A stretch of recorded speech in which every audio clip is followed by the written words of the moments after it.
তো আপনারা চাইলেই কিন্তু কুরিয়ার কন্ডিশনের মাধ্যমে শুধুমাত্র কেজি প্রতি 2 টাকা কমিশনের মাধ্যমে কিন্তু বাংলাদেশের 64 জেলার যে কোনো প্রান্ত থেকে শুকনা মরিচ নিয়ে যেতে পারবেন আপনারা, শুধুমাত্র কেজি প্রতি 2 টাকা কমিশন আর বস্তা প্রতি 1000 টাকা অ্যাডভান্সের মাধ্যমে। সম্মানিত সুপ্রিয় দর্শক, আসসালামু আলাইকুম। আপনারা দেশ কিংবা দেশের বাইরে থেকে যে যেখান থেকে আজকে আমার সাথে যুক্ত রয়েছেন আপনাদের সবাইকে অসংখ্য ধন্যবাদ।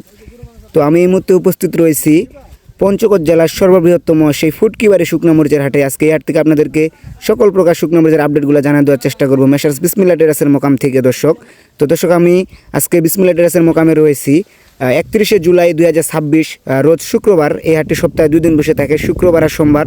তো দর্শক আজকে হচ্ছে রোজ শুক্রবার। তো দেখেন আমার সামনে যে একটা মরিচ দেখতে পাচ্ছেন, এটা কিন্তু হচ্ছে লালি সাদা মরিচ, একবারে চিকন লালি সাদা মরিচ। এটার দাম কিন্তু একেবারে কম। এটার বাজার হচ্ছে 130 টাকা কেজি, 120 থেকে 130 টাকা কেজি। সর্বোচ্চ কম দামের মরিচ হচ্ছে একমাত্র এটাই পঞ্চগড়ের, দেখেন আপনারা।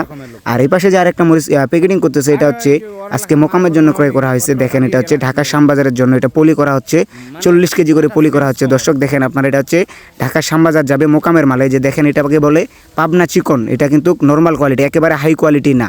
মোকামে কিন্তু একেবারে হাই কোয়ালিটি মাল না, মিডিয়াম কোয়ালিটি যায় আর কি, একবারে হাইও না একবারে লোও না। তো আজকে এটার বাজার দর গেছে আপনাদের হচ্ছে 11,000 টাকা পর্যন্ত সর্বোচ্চ দামে আর কি, 11,000 টাকা। এটা হচ্ছে নর্মাল কোয়ালিটি যেটা আর কি, 11,000 টাকা। আর এর উপরে যেটা রয়েছে এটার বাজার গেছে 11,700 থেকে 800 টাকা, একবারে মিডিয়াম দাম গেছে। আজকে একটু বাজার নিয়ন্ত্রণে রয়েছে আর কি। দেখেন এটা হচ্ছে 1 নম্বর হাই কোয়ালিটি পাবনা চিকন মরিচ বলে থাকে। দেখেন দর্শক আপনারা কি সুন্দর টকটকা কালার একবারে। তো এটার বাজার কিন্তু বাড়তি রয়েছে, এটা কিন্তু 12,000 টাকা পর্যন্ত গেছে, 11,700 থেকে 12,000 টাকা পর্যন্ত 2-1টা গেছে আর কি। সেটা হচ্ছে একবারে মাথার যেটা বলে আর কি। তো দেখেন বিসমিল্লাহ টেরাসের মোকাম কিন্তু প্রতিনিয়ত বেস্ট কোয়ালিটির মরিচগুলো ক্রয় করে থাকে, তারা কিন্তু ব্যাপক পরিমাণে মরিচ ক্রয় করে থাকে এই মেসার্স বিসমিল্লাহ টেরাস। তো আপনারা তো প্রতিনিয়ত তাদের ভিডিওতে দেখেই থাকেন। তো আজকে আপনাদেরকে জানাই দেওয়ার চেষ্টা করব বিসমিল্লাহ টেরাস কী মরিচ ক্রয় করছে এবং কি কোন মরিচটা কী দামে চলতেছে এই পঞ্চগড় জেলার সেই বিখ্যাত ফুটকিবাড়ি হাটে।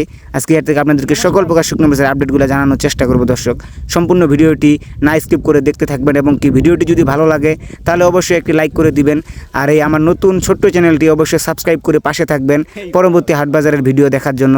আপনাদের সবাইকে আমন্ত্রণ রইল এবং কি নিত্য নতুন ভিডিও দেওয়ার চেষ্টা করব আপনাদেরকে প্রতিনিয়ত আমি, এবং কি ভিডিও তো দিয়ে থাকি। তো দর্শক কথা না বাড়িয়ে এখন সরাসরি ভিডিওর মাধ্যমে চলে যাই। তো দেখেন এই যে দর্শক, এটা কিন্তু হচ্ছে মোটা মরিচ, মোটার যে লালি মরিচটা রয়েছে আর কি, এটা কিন্তু 1 নম্বর হাই কোয়ালিটির লালি। আছে লালি আর মোটা মরিচের হয় না, কারণ মোটা কিন্তু ব্যাপক পরিমাণে আমদানি সিজনের শুরুতে হয়ে চলে গেছে। তো এই দেখেন এই পাশে আরেকটা রয়েছে, এটা হচ্ছে বিন্দু জিরা মরিচ। দেখেন কি সুন্দর টকটকা কালার, এটা হচ্ছে বিন্দু জিরা মরিচ বলে থাকে, 1 নম্বর হাই কোয়ালিটির। এটার বাজার কিন্তু 13,000 থেকে 13,200 টাকা পর্যন্ত আজকে এটা বেস্ট দামে ক্রয় করা হয়েছে। এর নিচে আছে 12,800 টাকা পর্যন্ত। দেখেন 1 নম্বর হাই কোয়ালিটি, এটা হচ্ছে কিন্তু কন্ডিশনের মাধ্যমে, আপনারা অনলাইনের মাধ্যমে ভিডিও দেখে যারা অর্ডার করে থাকেন তাদের জন্য এইগুলো মরিচ ক্রয় করা। দেখেন এটা কিন্তু একবারে হাই কোয়ালিটি মরিচ ক্রয় করার লাগে আপনাদের জন্য, কারণ আপনারা কিন্তু অনেকেই কিন্তু অনলাইনের মাধ্যমে যারা অর্ডার করে থাকেন আমাদের কাছে, আপনারা কিন্তু হাতে কাটে বিক্রি করেন। তো দর্শক আপনারা যদি কেউ শুকনো মরিচ নিতে চান অবশ্যই স্ক্রিনে দেওয়া নাম্বারে যোগাযোগ করবেন। কুরিয়ার কন্ডিশনের মাধ্যমে যে কোনো ব্যবস্থাপনা বাংলাদেশের 64 জেলার যে কোনো প্রান্ত থেকে কিন্তু আপনারা চাইলেই এই পঞ্চগড় থেকে শুকনো মরিচ নিয়ে যেতে পারবেন দর্শক। তো দর্শক ততক্ষণ পর্যন্ত ভালো থাকবেন, সুস্থ থাকবেন। আপনাদের সাথে দেখা হচ্ছে হাটবাজারের ভিডিও নিয়ে, নতুন কোনো হাটে এবং কি নতুন কোনো আপডেট নিয়ে আপনাদের সাথে আবারও হাজির হব। আল্লাহ হাফেজ।